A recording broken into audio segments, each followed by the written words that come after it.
How are you feeling now that the journey of Harlem is coming to an end? Ah, it's a bittersweet feeling. Yeah. I'll say sweet first because I'm really happy with the third season, to be honest.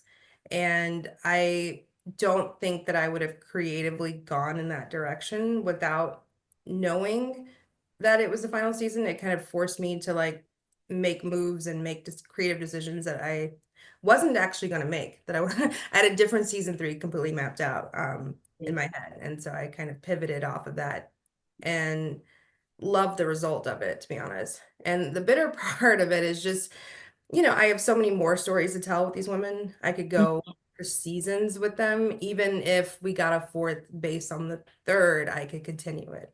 It has a satisfying ending, I think, but I still could see what the fourth season could look like or beyond. Um, and then also for a lot of people that worked on the show and the cast, this was a like beautiful, safe space for them. Like, Megan has done this for 30 plus years and Mhm. always tells me this is the most positive professional experience I've ever had in my life. And Wow. for me, I've worked on shows that were very toxic and you didn't enjoy going to work. It was just a job. And I can honestly say for this and for me and for everybody that worked on it, it was more than a job. Like we loved going to work and Yeah. we loved being around each other. So I'm sad for that. I'm sad for that safe space we created to be over.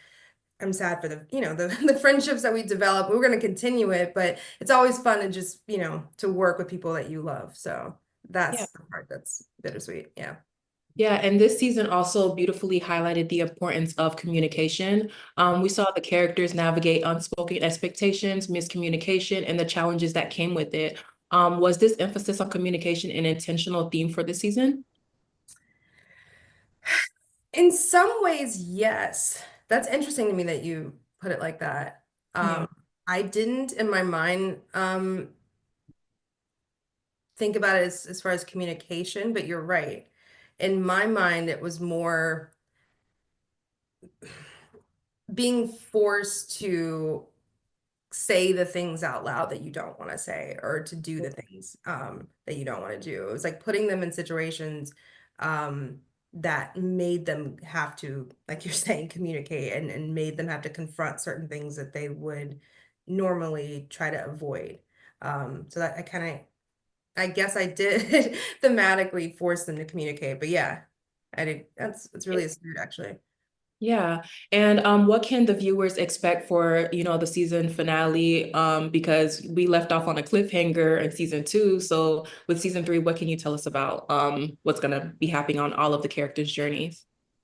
Well, episode one, we answer the question of who is pregnant.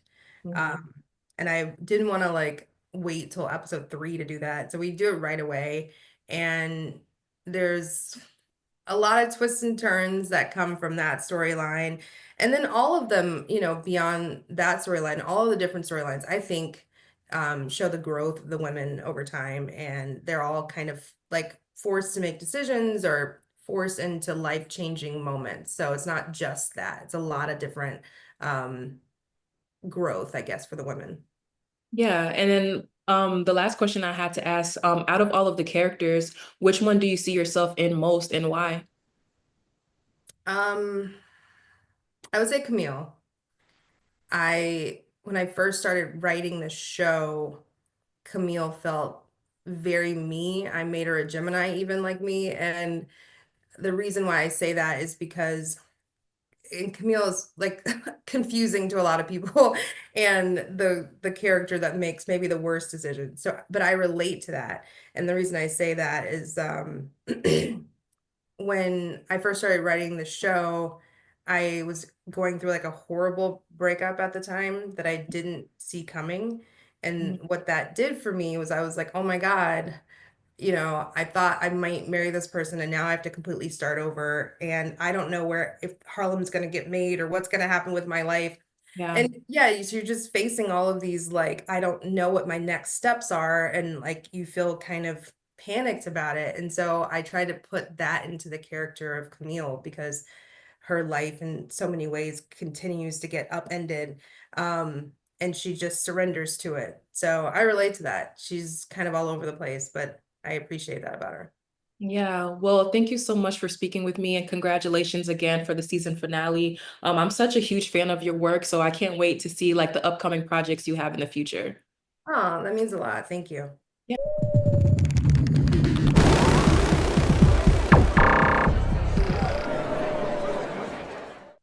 Well, as you said, the repercussions of last year, aka shooting up the club, as some people call it, um, caused Camille to now be in this space where she has to ask herself a very hard question because with being pregnant, she was so sure that she didn't want to be pregnant. And I love that we explored that in season one because I think that women should be able to talk about that more freely if that is their experience or how they really feel.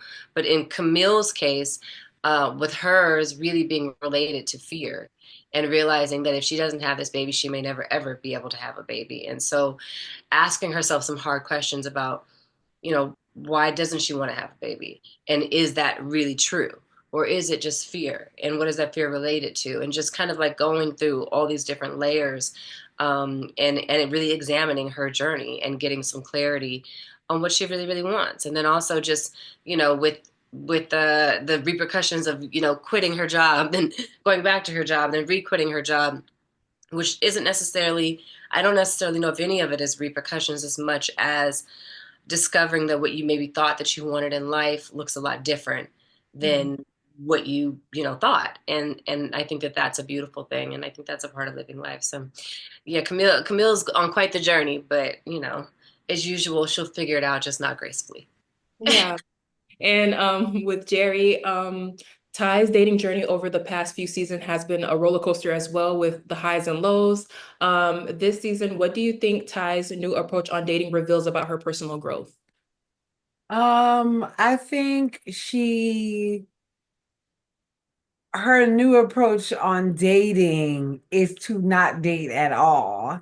But when she gets kind of surprised by this new love interest, she learns about herself that she has to address the past in order to move forward in the future, and that she's been trying to do all of these things in order to like heal or make herself feel better, and none of the things are the actual root of the problem, and that actually it is this love, this partnership that is going to make her address that.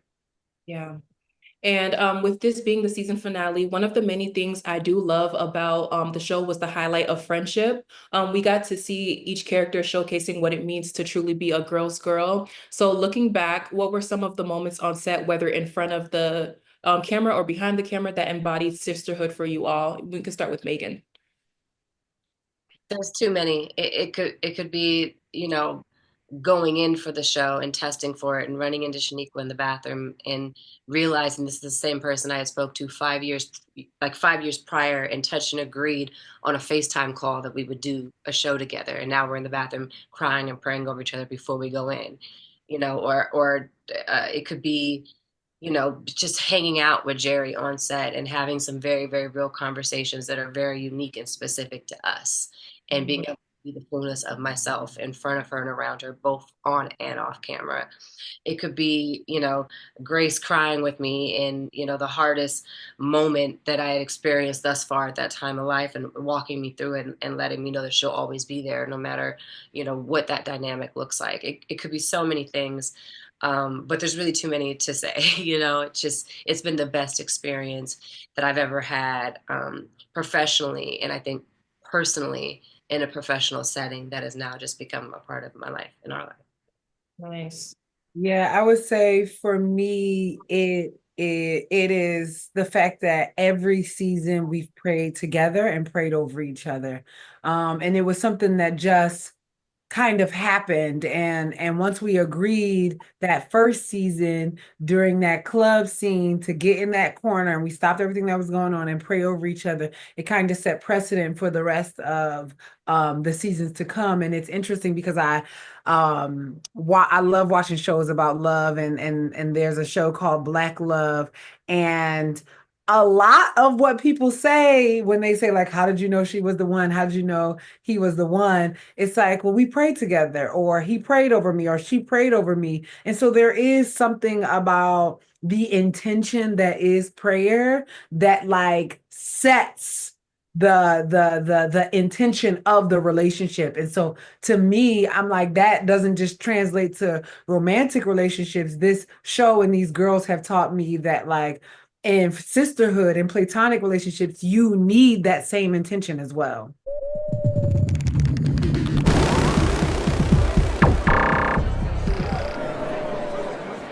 So this season, we've witnessed some major shifts for both of your characters. Starting with Shoniqua, what can you tell us about the journey Angie will be on this season?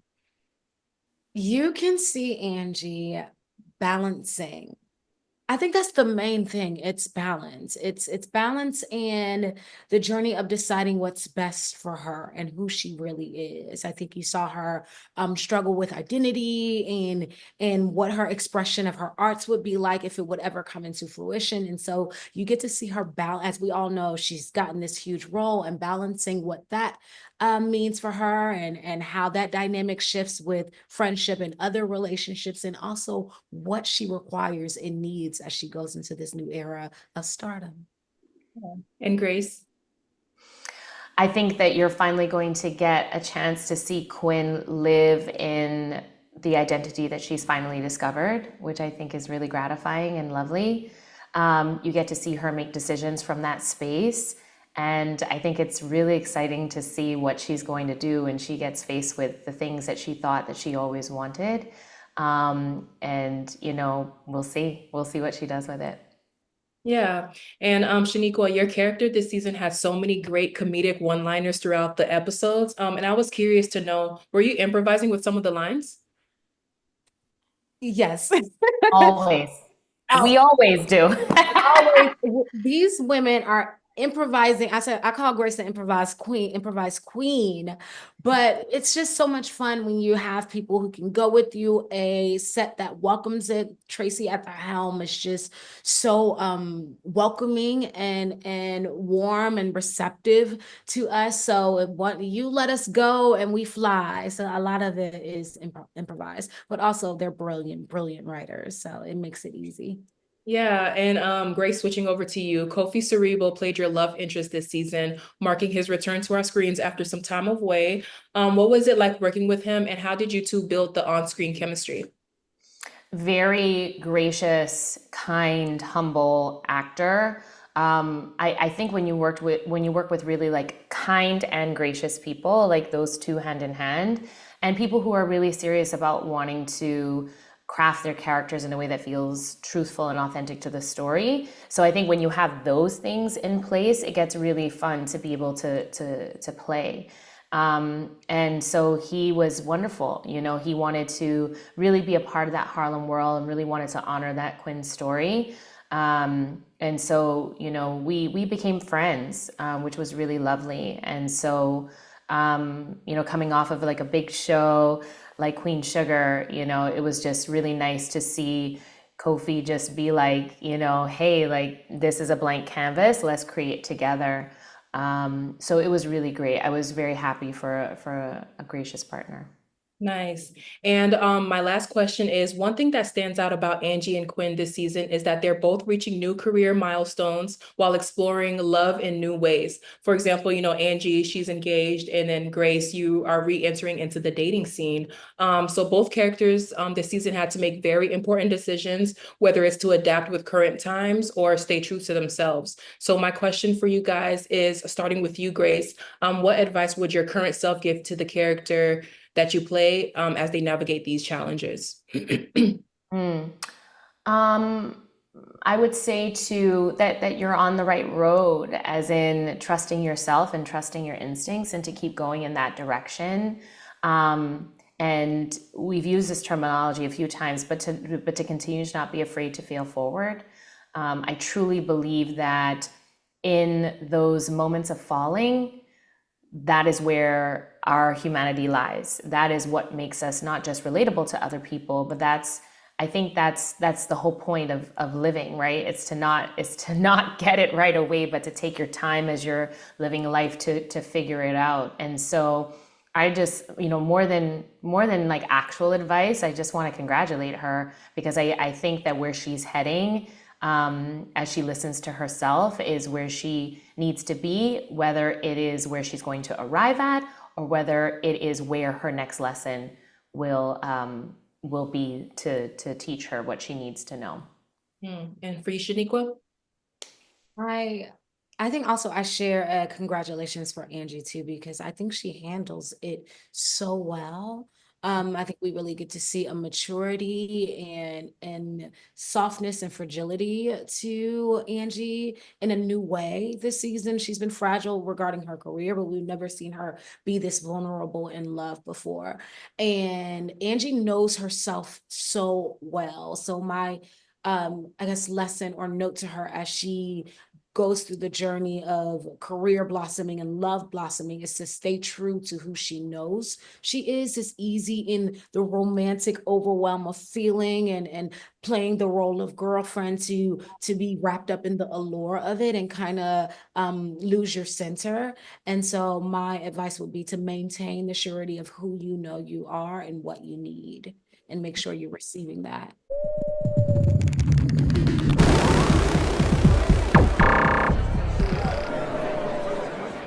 Good. Congratulations on the season finale of Harlem. Your character's journey was actually a unique one, and it took us on like a roller coaster journey. And I just wanted to ask, can you tell us a little bit about Ian this season?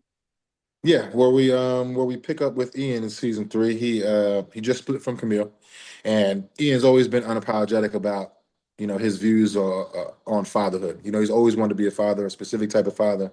He was raised by one. He's always wanted that. So, where we left off in season 2, Camille's just in a different space, with her career and whatnot. And that's understandable. So, he moves on, and he bumps into a childhood friend, Portia. She's introduced. Played by Logan Brown, and she just killed this role, I thought. And he rekindles an old flame, but he's still got that idea of fatherhood. So he chooses her to try to start down that parenthood route. But Camille comes with some interesting news, and he ends up getting caught in a hell of a triangle for sure. Yeah.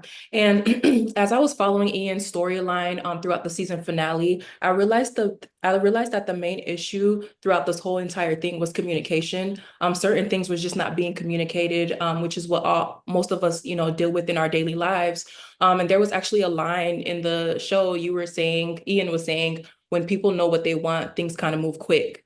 And being that we've seen Ian's journey with love throughout, now the past 3 seasons, what can you tell us about his relationship dynamic with Camille going on in the finale?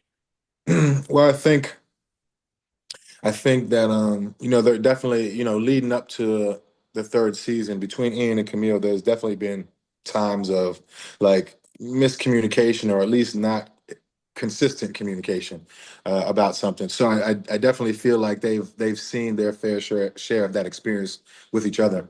I think as we move into season 3, amidst this triangle that we talk about, I do feel like there are lots of times in season 3 where Ian, he communicates exactly what he feels, despite despite how it may come off.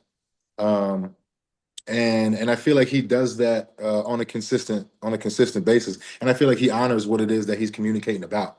He talks about how I'm still gonna be here. Of course, it's not the scenario that we envisioned, but I'm still gonna be a father. In this co-parenting situation, he shows up to the doctor's appointments and is able to help her.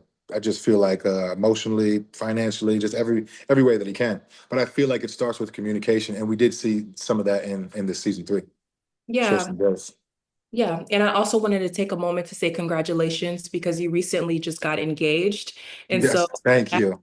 yeah, no problem. So as an engaged man, what advice can you give to your character, Ian? I think I would say,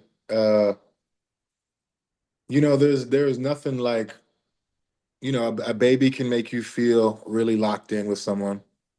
Living with someone can make you feel really locked in. Having the same sense of humor, like a lot of things can make you really feel like you're locked in. But nothing, it's a different experience. you know, when you ask your woman that question, she says yes, and we make a choice to begin our lives together. You know, it's different than a boyfriend and a girlfriend. It just really is. So I think what I would say to Ian is now that we're at the end of season 3, you have the woman of your dreams. Um, you get a chance to be a father, the right type of father, the way you think it should be. I think that you need to go ahead and ask her to marry you next in your own time. I don't think I would rush him or anything like that, but I would say, you know, it's really all here. And again, this is just from my point of view. Other people might say you already have it, so what's the ring going to do? You know, but I think for me, being an engaged man, I would say, you know, there's something really special about being direct and being able to communicate that you want to spend the rest of your life with someone. Yeah. Thank you so much, Tyler. It was nice talking to you. And again, congratulations on your engagement and also the season finale of Harlem. Thank you. I appreciate it so much.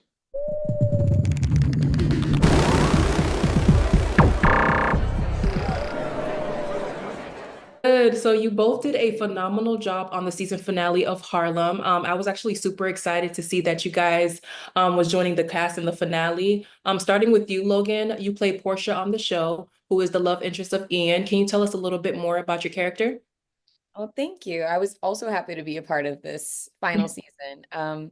Portia and Ian have known each other forever. They're this longtime friends, you know, the platonic friendship that you've had. And after they both have had plenty of relationship kind of flops, they find each other and decide to really give it like what do they say, a good, they call it good old college try, I think is the phrase. And I think you've seen the show. So with Ian and Camille's relationship, it just becomes complicated. Even with them not together, it's just a complicated scenario for all three of them.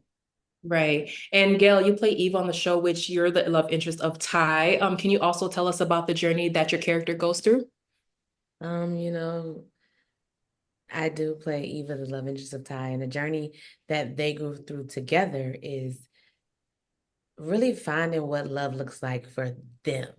You know, not what it may look like before in your past life, or not your version of what you pictured this would be going into it, but really seeing what works best for us, like what's our ebb and flow. So I enjoyed that. And, you know, along the way, you may unintentionally break somebody's heart. You may have the fear of breaking someone's heart, so you may try to jump ship before that happens. You may feel that your heart may get broken. So that was a nice little journey to find happiness and love, friendship and worship.